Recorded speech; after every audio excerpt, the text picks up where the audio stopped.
Assalamualaikum Solih-Solihah. Bagaimana kabarnya hari ini? Masih tetap semangat belajar ya? Jumpa lagi bersama Ustazah.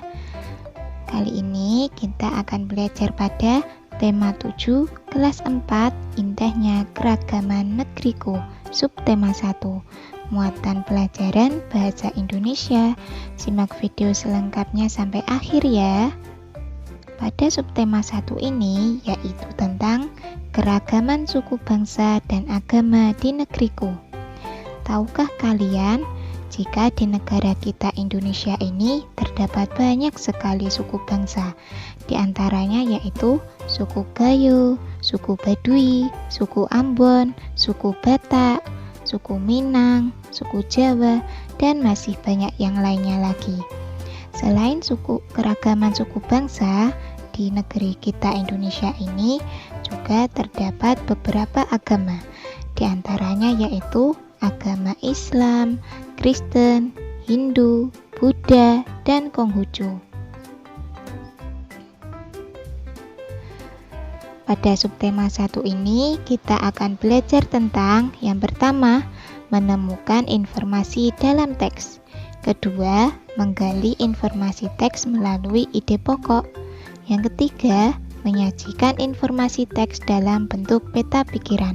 Keempat, menyampaikan informasi teks non-fiksi. Menemukan informasi dalam teks. Tentunya kalian sudah pernah membaca suatu bacaan, bukan? Nah, di dalam membaca suatu teks bacaan, kita dapat menemukan informasi penting dari sebuah teks.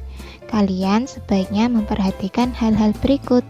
Yang pertama, membaca judul teks. Kedua, membaca keseluruhan isi teks. Yang ketiga, mencatat hal-hal penting yang belum pernah kamu ketahui. Seperti contohnya, kita mencatat kosakata baru yang belum kita mengerti. Selanjutnya, menggali informasi teks melalui ide pokok. Masih ingatkah kalian pada tema 1 yang lalu kita sudah pernah membahas tentang ide pokok atau gagasan pokok.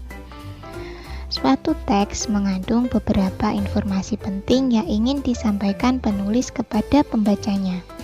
Untuk mendapatkan informasi tersebut, kita perlu memahami isi teks dengan baik. Salah satu cara untuk memahami isi teks adalah dengan menentukan ide atau gagasan pokok setiap paragraf pada teks tersebut. Ide pokok adalah gagasan yang menjadi pokok dalam pengembangan paragraf. Ide pokok atau gagasan pokok biasanya berada di awal, tengah, atau akhir paragraf.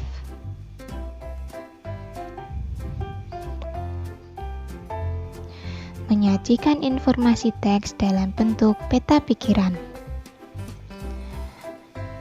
Kalian juga dapat menyajikan informasi teks dalam bentuk peta pikiran. Apa itu yang dimaksud dengan peta pikiran? Peta pikiran merupakan cara mencatat yang disajikan dalam bentuk bagan. Menyajikan informasi suatu teks menggunakan peta pikiran akan memudahkan kalian dalam menyusun informasi penting dalam suatu teks. Berikut adalah contoh dari peta pikiran, yaitu tentang kebudayaan suku Minang di Indonesia. Yang pertama, asal-usul nama Minangkabau, yaitu Minang dan Kabau. Selanjutnya, suku yang berasal dari Provinsi Sumatera Barat. Selanjutnya, persebaran suku Minangkabau di Indonesia dan luar negeri.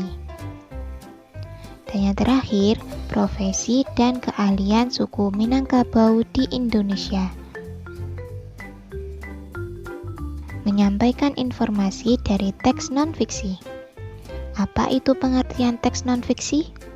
Teks non-fiksi adalah teks yang berdasarkan kenyataan, fakta, dan realita atau kejadian yang benar-benar terjadi. Contohnya seperti laporan, karya ilmiah, artikel, dan lain-lain. Untuk menggali informasi dari suatu teks, ada beberapa hal yang perlu dilakukan, antara lain sebagai berikut. Yang pertama, bacalah teks dengan seksama. Kedua, tentukan topik dari teks non-fiksi tersebut. Ketiga, catatlah setiap informasi penting yang disampaikan. Keempat, rangkailah ide atau gagasan pokok yang sudah kamu temukan ke dalam satu paragraf. Nah, sampai di sini pembelajaran kita kali ini. Semoga apa yang kita pelajari bermanfaat bagi kita semua. Apabila ada yang belum dimengerti, bisa ditanyakan kepada Ustazah ya. Ustazah akhiri, terima kasih. Wassalamualaikum.